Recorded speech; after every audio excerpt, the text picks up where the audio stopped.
I jolted awake in the middle of the night to the sound of frantic knocking. No doorbell, just the handle being slammed over and over, like someone was desperate or unhinged. I grabbed my phone and checked the time. 3:04 a.m. The sky outside the window was pitch black. Freezing. I stepped into the hallway, heart pounding. Sean wasn't home, he was on a work trip in San Diego. I knew that for sure. I'd packed his suitcase myself 3 days ago. I peeked through the peephole, no one there. But something was on the ground. Right by the door. I opened it. An old beige duffel bag, the handles cracked and peeling. And inside a sound. A faint, raspy breath. I leaned down. A baby. The tiny body was curled up like an abandoned kitten. Her face was flushed, lips dry, cheeks cracked from the cold. She was wearing a faded onesie, clutching the bag's strap so tightly her knuckles had turned white. When I touched her, she let out a faint whimper. Barely a sound, swallowed back in her throat. I froze. I picked her up. Her body was burning hot. Sweat soaked her forehead. Her breathing was shallow and uneven. As I lifted her, the back of her onesie slipped open, revealing a massive bruise, the shape of a hand, deep and purple. I rushed her inside and slammed the door shut. Hands shaking, I grabbed my phone and pulled up the door camera footage. The screen lit up. Vanessa, my sister. She bent down and set the bag in front of the door. Looked around, then stared straight into the camera.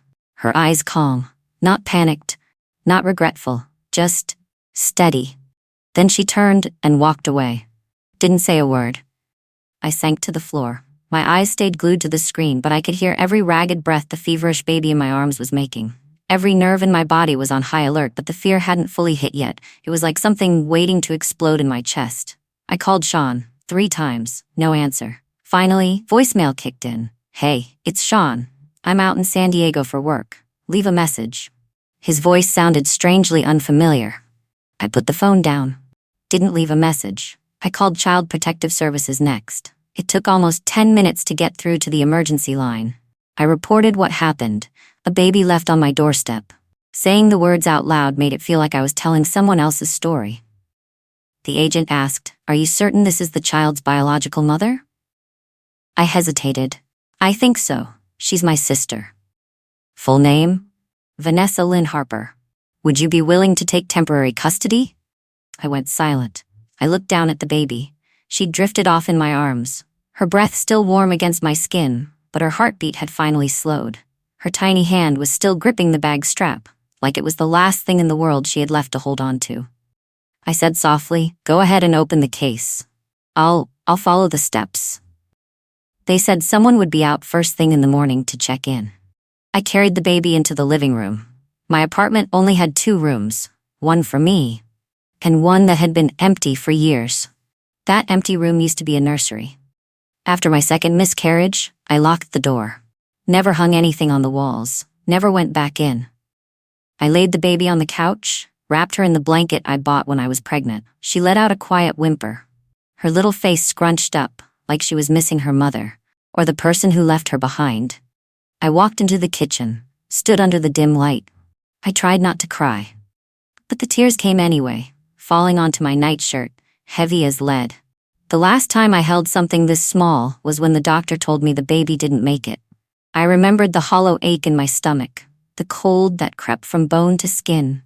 And now, another little life alive was lying in my arms. No explanation, no memories, no name. I went back to the duffel bag. Inside were a few crumpled diapers, a bottle of premixed formula gone cold, and a small Ziploc with some baby items. I searched deeper. At the bottom of the bag, stuffed between 2 old burp cloths, was a worn plastic wristband, the kind they give out in maternity wards. Faded on the band were the letters, S+V. I don't remember how I kept breathing after I read that. All I remember is my palm turning ice cold, while the other hand still held the baby, shaking like I was about to drop not her, but myself. I didn't sleep. Not a second. All night, I sat and stared at the baby curled up on the couch, her tiny hands gripping the edge of the blanket like she was afraid someone might take it away. Every raspy breath she let out felt like a pair of scissors snipping at the last thread of logic I had left. I kept asking myself, what was Vanessa thinking when she walked away from her? And Sean? Did he know? Early the next morning, I got the first message from Sean since all my unanswered calls. Same familiar tone, polite, distant. Sorry I missed your calls, had a late meeting yesterday. Full schedule today, will try to call if I can. No mention of Vanessa, no question about the 3 a.m. knock. Not even a, "Are you okay?" I typed a reply, then deleted it. Typed something else, deleted that too. Finally, I just wrote 2 words, "Where's Vanessa?" He didn't respond. While I was feeding the baby breakfast, Mrs. Grant, my elderly neighbor next door, knocked on the door. She needed to borrow an outlet for her vacuum. Then out of nowhere she asked, "That baby last night? She's Vanessa's, isn't she?" I didn't get a word out before she continued. "Last month I saw Sean and Vanessa arguing out on the porch. Thought it was just some couple drama. Didn't think much of it, but now..." I stood frozen in the kitchen. Mrs. Grant had no idea what she'd just said. She was just chatting, the way neighbors do. But I couldn't hear it that way anymore. Around noon, I pulled out our old wedding album, looking for photos of Vanessa. There was one I'd never really noticed before. In the shot, Sean was cutting the wedding cake. I stood on his right. Vanessa was on his left, holding a champagne glass, her face tilted slightly toward him. But what made my stomach drop was the way their eyes met. That wasn't how a brother-in-law and sister-in-law looked at each other.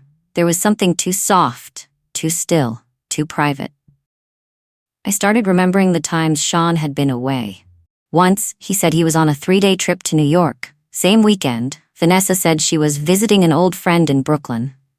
Another time, on my mom's birthday, Vanessa didn't show up. Sean claimed he had a last-minute flight. Then there was that one time I found a hotel receipt from San Francisco in his jacket pocket. He said it was something a client left behind. I started flipping through my memories like an old deck of cards I thought I had memorized. But the more I turned them over, the more I realized they weren't in the order I thought. Sean had this habit when he lied. He'd lightly tug at his collar, then end with something vague like, "I'm not sure," or "maybe," or "let me double check." I used to think it was kind of cute. Now, I see it for what it is, a tell. I opened my phone and scrolled back through old messages between me and Vanessa. There was one from last year. I'd asked Sean to pick her up from the bus station because I was stuck in a meeting. He agreed right away. I didn't think twice about it, but that night, when Vanessa came back, her hair was a mess. Her eyes were sparkling, like someone who had just laughed for a very long time. I held the baby in my arms and looked closer. Arched eyebrows, a tiny notch on her left ear, and a small mole just under her collarbone. My heart started pounding. Sean has a mole in the exact same spot. I used to tease him about it, called it his little period, sitting right where his shirt opened at the collar. The baby looked up at me, blinked, then gave a soft smile. I turned away. I couldn't look any longer. I was afraid of what else I'd recognize. I went to the closet and grabbed Sean's coat, the one he wore to work this time of year. Flipped the inner lining, a few dark brown hairs, soft. Longer than mine. Not mine. Not anyone else's I could think of, except Vanessa. I used tweezers to pluck one strand and sealed it carefully in a small Ziploc bag. Then I found a private DNA clinic, about a 40-minute drive from home. They offered paternity testing using hair and saliva samples. I asked clearly, "Do I need the subject's consent?" They said no. As long as I'm the temporary guardian of the child, that's enough. That night, while the baby slept, I snipped a small strand of hair from the nape of her neck, gently. She didn't stir. It felt like I was betraying something sacred, like I was breaking into my own life. I placed both bags into an envelope, sealed it, wrote the clinic's address on the front. I didn't sign the sender's name. I wasn't hoping for a different answer than the one already forming in my head. I just needed to be sure. I needed to be sure I wasn't crazy. And if I was, at least I'd be crazy for the truth. Not for a suspicion. Not for the pain. Not for jealousy. But because I was the only one willing to look this thing in the eye while everyone else turned away. I didn't have to wait long. 2 days after I mailed the samples, the results arrived by express courier. The delivery guy handed it to me without a word. No smile. No sympathetic look. Just a thick, sealed envelope, my name printed neatly on the label. I didn't open it. I left it sitting there, dead center on the dining table, like an unexploded bomb. I already knew what was inside. I just wasn't ready to hear it spelled out in clean, printed words. That night, Sean came home. He unlocked the door with his own key, just like always, rolling suitcase in one hand, quietly whistling some movie theme he always hummed. When he saw me standing in the kitchen, he gave a small nod. I'm home. I didn't say a word, just watched. He hung up his coat, took off his watch, and walked straight into the bathroom. Everything he did was so normal, so perfectly routine, like he'd just come back from a quick grocery run. Not a week away that ended with a baby dumped on my doorstep and a sister who'd vanished. For dinner, I made spaghetti. I didn't ask what he wanted, didn't ask if he was hungry. I just set the plate down and sat across from him. Sean said thanks and started eating, like nothing had cracked. Like we were still a married couple. Like none of this had happened. I twirled my fork slowly, eyes fixed on the baby lying in the bassinet just a few feet away. Sean glanced at her once, then at me, but said nothing, just lowered his head and kept eating. Then the baby let out a sound, soft, garbled, but clear enough. Dada. Sean froze. His hand dropped the spoon, his eyes widened. He stared at her, then turned his face away, like the blood had drained from his body. I didn't speak. I didn't look at him. I stood up, walked into the living room and picked up the envelope. My hands felt like paper, dry, brittle. I came back to the table, set the envelope down in front of him. No words. Sean looked at me, then at the envelope. His face didn't change, but I saw the small twitch in his throat. His hand went to his collar, just like every time he lied. He opened the envelope, read it through. His eyes stopped at the bolded line. Paternity result. Probability of Sean Harper being the biological father, 99.98%. He set the paper down, said nothing for a long time. Finally he exhaled, eyes still fixed on the table. I'm sorry, he said, his voice low, flat, drained. I didn't know how to deal with it. I leaned on the table, tilted my head. How long? Sean looked up, but his eyes didn't meet mine. Before we got married, he said. I let out a dry laugh. Something inside my chest snapped, but made no sound. How long exactly? I asked. Almost 2 years, he said. At the time, we thought it was just a mistake, but then it kept going. The memories hit like floodwater. The night Sean proposed to me in the park, fresh off a work trip. I'd cried from happiness. Vanessa was the first person I called. She screamed with excitement. Said she'd help him pick the ring because he has no taste. Now I understood how she knew my exact ring size. I sat still. No yelling, no breaking things. I didn't have the energy for that anymore. It felt like my whole body was draining out, cold seeping down to the tips of my fingers. Did you love her? I asked. Sean shook his head. No, not like that. Back then, everything was messy. You were busy with work. She was around. I looked at him and felt nothing. No rage. No heartbreak, just a void. You thought I'd never find out, I said. You thought my sister would never let it all blow up. Sean lowered his head. I didn't want to abandon the baby, he said quietly. But I couldn't say it out loud either. I don't remember exactly how I cleared the dinner table that night, or what I said after Sean's last words. All I remember is the blank look in his eyes as I picked up the dishes, and the sound of the bedroom door closing behind me. He didn't try to stop me. The next morning, I started calling Vanessa. The first 3 calls didn't go through. The 4th went to voicemail. I left a message, my voice hard as stone. You need to call me. Now. No response. I drove to Vanessa's old apartment in Eastwood. The door was locked. I knocked. No answer. The building concierge let me in after I showed my license and said I was her sister. The apartment was cold. A fine layer of dust coated the doorknob. Everything was still there. Furniture, clothes, shoes, even that worn-out bottle of perfume she always sprayed before leaving the house. No signs of packing, no signs of goodbye. I asked a middle-aged woman who lived next door. She looked at me closely for a moment, then said, she told me she was going away for a while. Joked, if my sister takes the baby, I might not come back. I thought she was kidding. I didn't respond, just nodded, said thanks, and walked away. That night, when I got home, there was a package sitting at my door. No return address. I opened it. Inside was a stack of high-quality color photos. I pulled them out, one by one. Vanessa and Sean, hand in hand, walking down the Las Vegas Strip. Another of them at a fancy restaurant, faces close, almost touching. One of them standing in front of the Bellagio Hotel, grinning like honeymooners. The last photo was a selfie. Vanessa kissing Sean on the cheek, his eyes closed, smiling. In the bottom corner of the last photo was a handwritten note in marker. A little gift. I threw up right into the kitchen sink. Not because of the picture, but because of a sudden stomach pain, like someone had twisted my insides tight. I leaned on the counter. Tears didn't fall, but my mouth made a strangled sound. The flood of emotions stuck in my throat felt like a rock that had been lodged there for months, finally rising all at once. The baby cried. I stumbled over to her. She sat up in the bassinet, face flushed, pounding the sides with her tiny fists. I picked her up. My hands shook so badly I almost dropped her. She thrashed and screamed. I held her tighter, not to calm her down, but to keep myself from falling apart. The next day, I dressed neatly and drove to the Department of Family and Child Services. I carried the baby, wrapped tightly in a thick blanket. The receptionist asked why I was there. I said I wanted to transfer temporary custody. She handed me the forms and asked me to fill in the details. I took the pen. Baby's name. Date of birth, I didn't know. Parents' full names, I wasn't sure I could write them correctly. I looked down at the baby. She was sucking her thumb, eyes half closed, breathing softly. I put the pen down, stood up, said I was sorry, then walked out of the building. On the way home, I pulled over to the curb, not because of traffic, not because of nausea, but because an old memory suddenly flashed in my mind, clear as if it were playing on a screen right in front of me.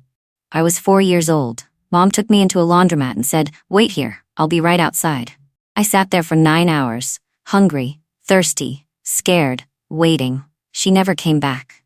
A night shift worker found me still sitting in the waiting chair, too afraid to go to the bathroom, too scared to cry out loud. The police showed up. They asked my name. I didn't answer. I only said one thing: Mom will come back. She never did. And from that day on, I learned not to trust anyone to return once they walk away. I went home, laid the baby on the couch, and tucked her in with a blanket. Watching her sleep, I whispered inside my head, if I walk away too, who will clean up the mess? Not Sean. Not Vanessa. Not any of the adults who treated her like a pawn, passing her around between affairs, lies, and running away. I opened my laptop and logged into the temporary childcare registration system. I filled out the form. When I reached the signature line at the bottom, I paused for a few seconds. Then I wrote my name, clear and decisive. Not because I had forgiven, not because I needed this child to fill a void. I did it because she didn't deserve to be a victim again. Not in this house, not under my watch, not if I still had the power to stop it. Sean packed his things on a Monday morning, didn't say much, folded each shirt neatly into his suitcase, closed the boxes I once thought would stay in this house forever. When he pulled the suitcase to the door, I didn't stop him, didn't say a word to keep him. I just watched him go, like watching a door quietly close in my mind. No slam, no wind, just silently disappearing. I'm not sure this is the end, but it's clearly the break that was needed. The house returned to silence, but it was no longer empty. Every morning, I wake up before the alarm to prepare milk for Noah, the name I gave her myself, because she deserves a fresh start, free from the people who hurt her. I didn't pick it for the meaning. Not because Noah symbolizes hope or rebirth. I chose it because it has no past. I filed for a temporary name change in the care records. The staff looked at me and asked, "Why this name?" I answered, "Because she needs to be called by a name, not by the mistakes of adults." Every night I sit beside Noah's bed while she sleeps, not to watch over her, but to wait. I thought one day Vanessa would call, would show up, would appear in the news or at the door. But no messages, no letters, not once again. As if she never existed, except in old photos and the cruel note left in that package. I started to wonder, if someone disappears completely, do they still count as family? One night, Noah had a mild fever. I changed her warm cloths, wiped her down, softly sang to soothe her back to sleep. Around 3 a.m. she suddenly woke, eyes blurry, then threw herself into my arms. "Mama," she whispered, tiny, soft as breath. Then she pressed her head against my chest and immediately fell back asleep. I didn't react for a few seconds. My whole body froze. My throat felt blocked by something, not from emotion, not from surprise, but because, for the first time in my life, I realized I'd just taken on a role I hadn't chosen, yet couldn't refuse. I sat there for nearly an hour more in the dark, the baby asleep in my arms, and me resting my head on the pillow. No tears, no smiles, just breathing. Like I needed to relearn how to do even that. The next day, I started writing a petition for full guardianship. No one pushed me. No one rushed me. I opened my laptop on my own, found the exact form, and filled out every line. But when I got to the signature line, I paused. My hand hovered over the mouse for almost 5 minutes, not because I was unsure, but because I knew. Once I signed that, there was no turning back. No one else would be responsible for her. No Vanessa, no Sean, no some other adult to blame. Something went wrong. I shut the laptop without saving, left it there. The next afternoon, a silver car parked far outside my gate. I saw it from the kitchen window. No one got out. I waited. 10 minutes later, the engine started and the car drove away. When I opened the door, there was a small paper bag on the doorstep. I looked around. No one in sight. I opened the bag. Inside was just a card. Handwritten in pale blue ink, "Thank you for doing what I couldn't." No signature. No explanation. But I knew. No one else could have written that but Vanessa. I didn't cry. I didn't get angry. I just turned back inside, locked the door, and checked if Noah was awake.